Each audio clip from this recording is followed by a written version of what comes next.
So there I was, my best bro on my lap, sipping my boba and binging the newest episodes of Jujutsu Kaisen in all its beautifully depressing glory, when I realized something that might get me cancelled. Geto was right. Like, he's absolutely a villain, and I'm not saying I agree with all his methods, but from a purely logical perspective, he's right. Let's get into it. Obviously, anime spoilers ahead, but no manga spoilers because I'm not a total monster. During the prequel part of Season 2, we see the descent and fall of Suguru Geto, and it's masterfully done. He's probably one of the most well-written villains in anime and became one of my favorites. It's almost sad to see him and Gojo in the prequel episodes being besties, having their own squad, and just seeing him smile and enjoying life. We know it ends, of course, and I was always curious why someone like Geto would fall so far. In fact, when we're first introduced to young Gojo and Geto, the roles are kind of reversed.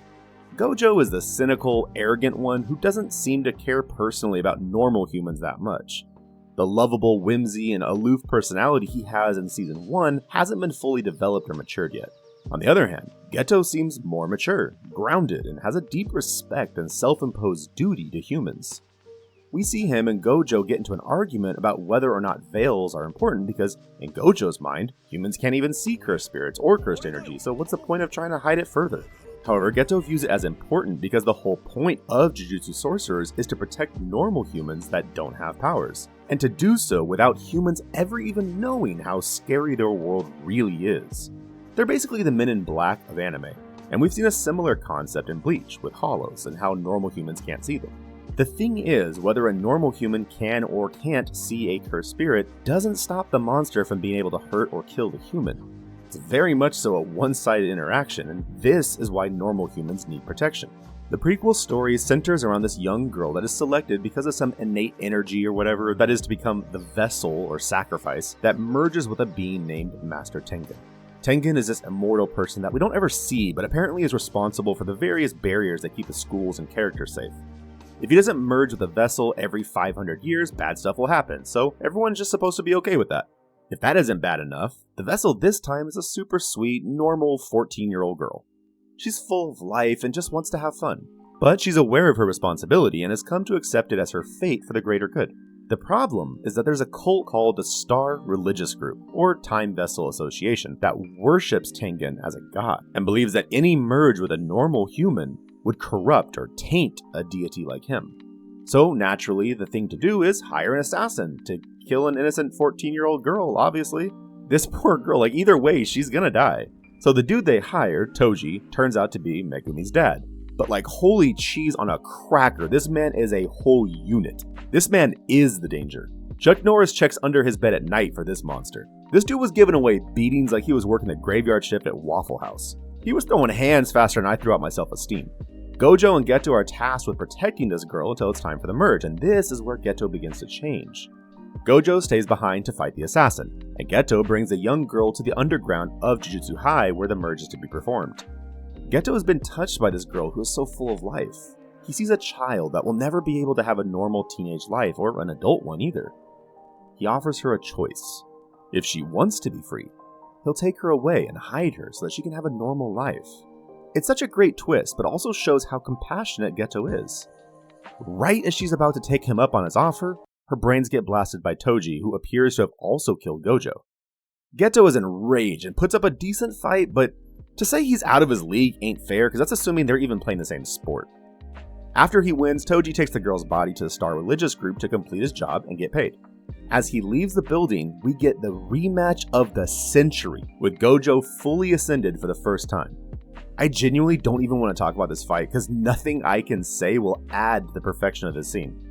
Ultimately, I think it came down to a contest of wills, and Toji just didn't have his heart in it. Get it? Because never mind. Anyway, when Geto comes to and makes his way to the same building, he sees Gojo holding the dead girl and leaving as he's surrounded by the cheering of the cult followers that are beyond happy that this innocent girl is dead. And this right here, this scene, this moment, is how Geto's humanity dies, with thunderous applause. Even Gojo asks him if they just want to kill them all right there, but Geto says no, especially since the leaders already ran off. Later in the shower, Geto is replaying everything that happened on loop, and this man goes full Frieza mode, and for the first time starts calling them all monkeys. He has a conversation shortly after with a couple classmates, one of which is just a giant golden retriever of a human being. He's so sweet, kind of simple, but really sweet. He heads out on a mission, and Geto ends up speaking with a girl who wants to completely eradicate curses from the world, not just treat the symptoms as they appear. During their conversation, Geto explains that Jujutsu sorcerers don't leak the cursed energy from their bodies that ends up forming the monsters they fight. It's normal humans that do. Because they aren't born with powers, they have no way of knowing about the energy or controlling it, so they're unintentionally leaking it constantly. Not only do normal humans need protection from the curses they can't see, but they're also the sole reason they continue to exist. She theorizes that if all humans were taught to control their cursed energy by training to become Jujutsu sorcerers as well, then they would no longer leak cursed energy, and it would be impossible for curses to exist. Geto casually states that if all normal humans were just killed off, then curses would permanently cease to exist, and the world would be more peaceful overnight. We see him losing his grip on his sanity, and things are only made worse later when Mr. Golden Retriever is brought back dead from their mission.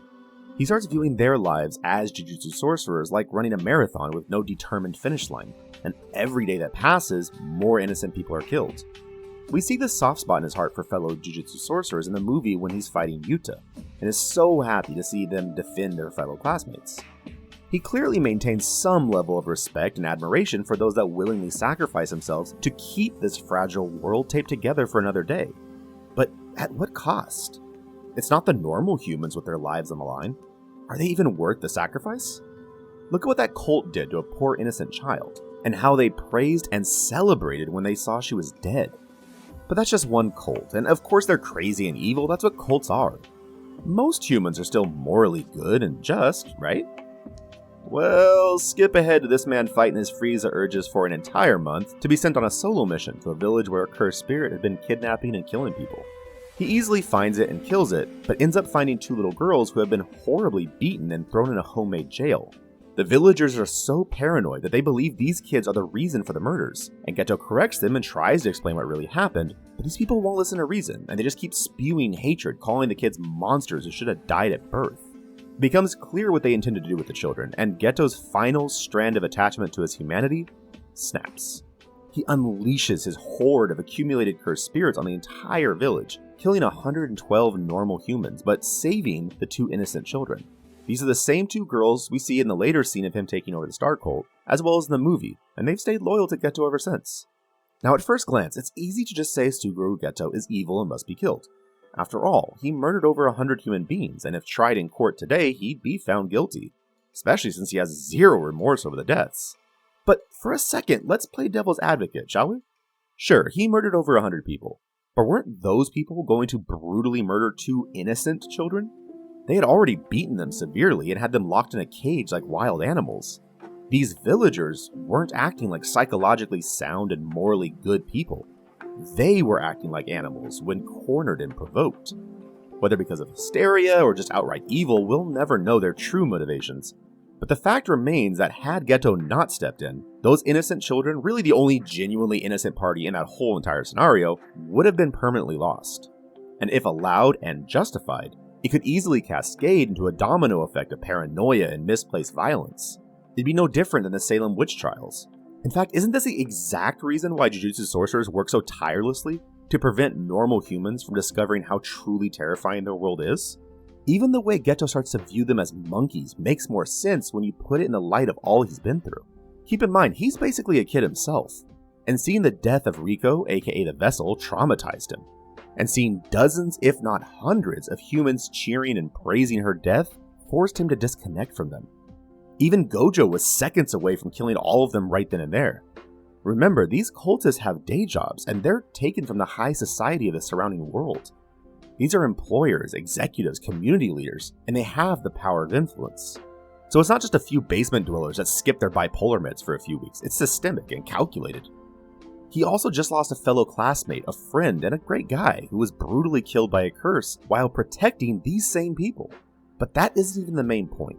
It's just a genocidal cherry on top. Remember what Geto said when he was talking to that special great sorcerer?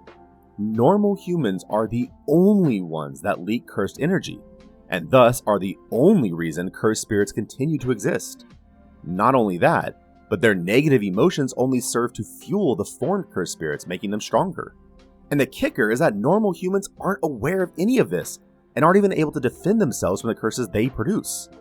Even if you went the second option and told the entire world there were invisible monsters that hunted humans and were created by their negative emotions and energy they leak into the world, how many would actually believe you? Even if you used Maki's glasses to show them one, and told them that in order to prevent more from being created or the existing ones from becoming stronger, that every single human on Earth would collectively need to agree to grueling training of body and mind in order to learn to sense and control their cursed energy, how many of them would agree to that? In order for this to work, all humans would need to learn this, not just some, all. Humans are naturally stubborn and prideful, especially so today. Good luck convincing them the boogeyman is real and they need to learn superpowers to make the bad guys go bye-bye. It's idealistic, and it's definitely the solution with the lowest body count, but sadly it's almost impossible. And every day that passes means more innocent humans and Jujutsu sorcerers alike being pointlessly killed.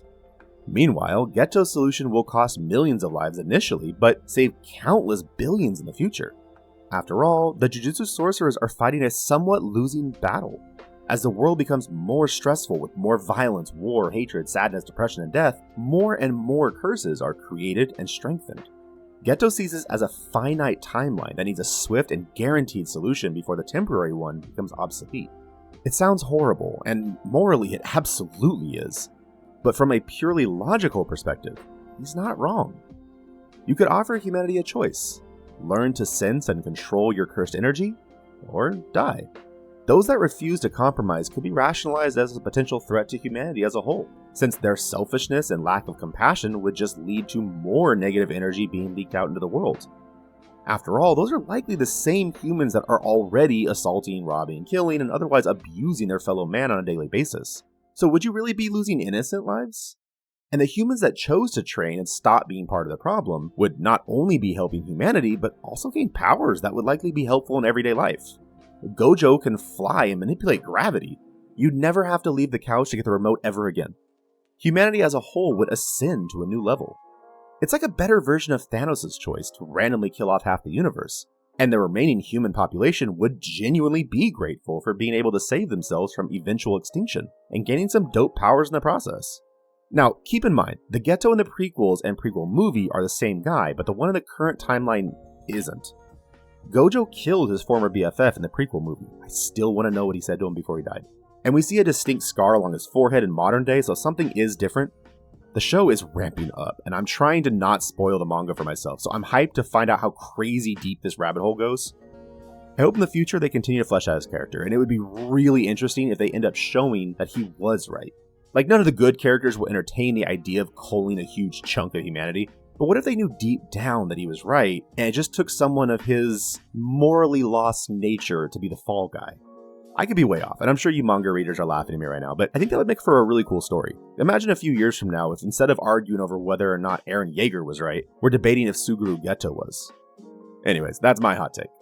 If you've got a hot take or a suggestion of an anime you think is underrated, let me know in the comments below. Don't forget to like and subscribe if you enjoy this content, and as always, take care and have a great day, you beautiful beasts.